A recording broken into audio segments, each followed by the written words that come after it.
But I don't know if we should we really announce that stuff? I mean, in advance? Should we announce that stuff in advance? Absolutely. Yeah, because we might change our minds about it. I mean, That's possible. You never know.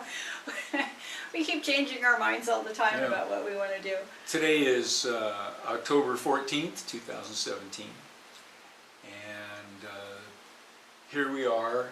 We're helping out a friend, minding her home and feeding her pets while she's traveling. Not Natasha.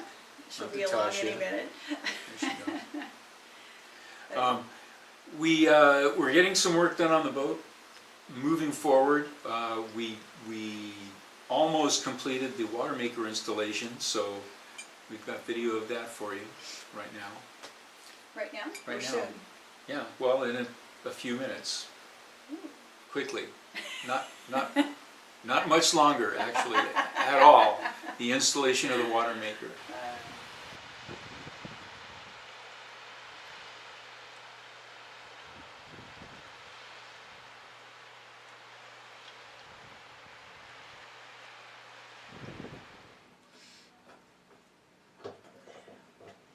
So we're not going to be able to get the installation finished today. Not yet.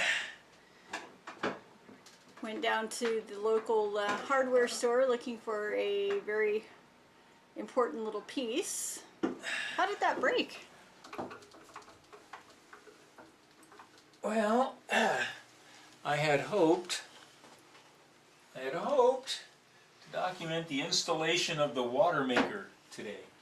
It's a pretty straightforward thing, it's not very complicated, but just to take a little bit of the mystery out of it for some people who have never done it, I would demonstrate it. But yeah, unfortunately, I was changing the hoses, decided to put new hoses on everything, and getting the old ones off, as you may know, can sometimes be a challenge. And what happened was, where is it? Here it is. This little hose barb that goes on the, let's see, it's a saltwater intake for the main diaphragm. And it's broken. And I didn't think it broke while I was taking off the hose. It might have been, I don't know. But anyway, it's broken, so I have to replace it. And what size is it? It's a 3/8 pipe, quarter-inch spigot. I think that's what it is. 3/8 tube and quarter-inch male pipe. Fairly common in most places, I would think. Yes. So, I mean, you know, there's half a dozen of them on this installation right here. But I can't use a brass one because it's a saltwater intake and the fitting goes into an aluminum body. So we're gonna, and there aren't any in town. We checked everywhere.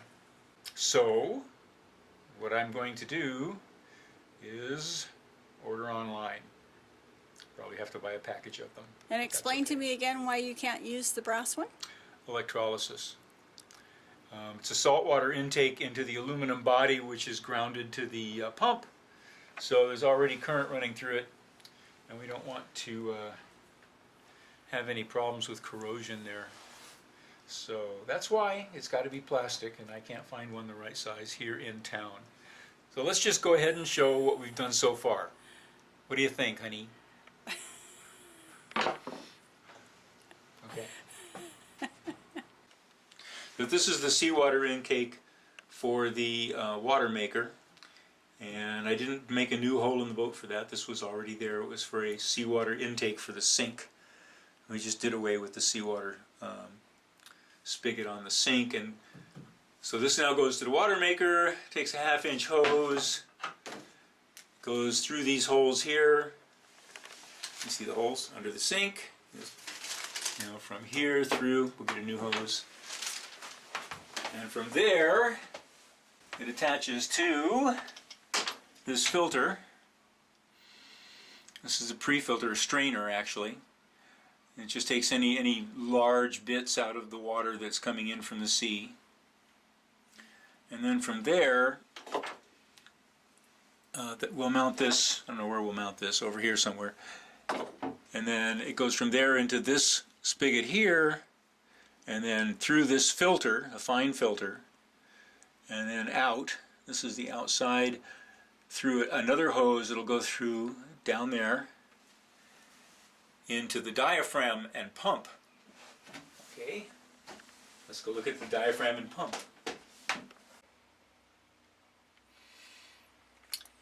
And there it is, the Power Survivor 40E seawater desalinator, reverse osmosis desalinator by Katadyne. And what you're looking at is the diaphragm and pump assembly.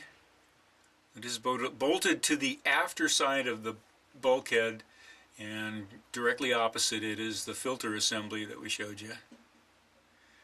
And the, let's see, the intake hose comes in through this small hole here, this small hole right here underneath the diaphragm. And that hose connects to the broken pipe fitting that I showed you. And then from there, another outflow from this fitting right here. This outflow from here is the brine discharge. So the salty brine that's removed from the water, the seawater, comes out of here, and that goes to a drain and gets disposed of. And then this line right here, which needs to be replaced, is the from this end of the diaphragm.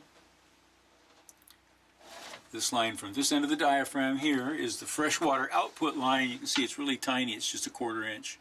And it goes up through this hole here into a tank, a separate tank from our main tank.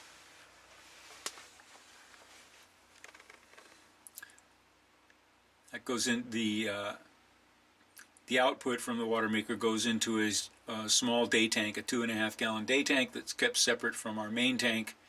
Just in case something goes wrong, we don't want to contaminate the main fresh water supply. So now that we have the strainer and the filter mounted and the diaphragm and pump assembly mounted, all that remains to be done is to run the plumbing and connect the wires to a circuit breaker and switch, and we're ready to operate.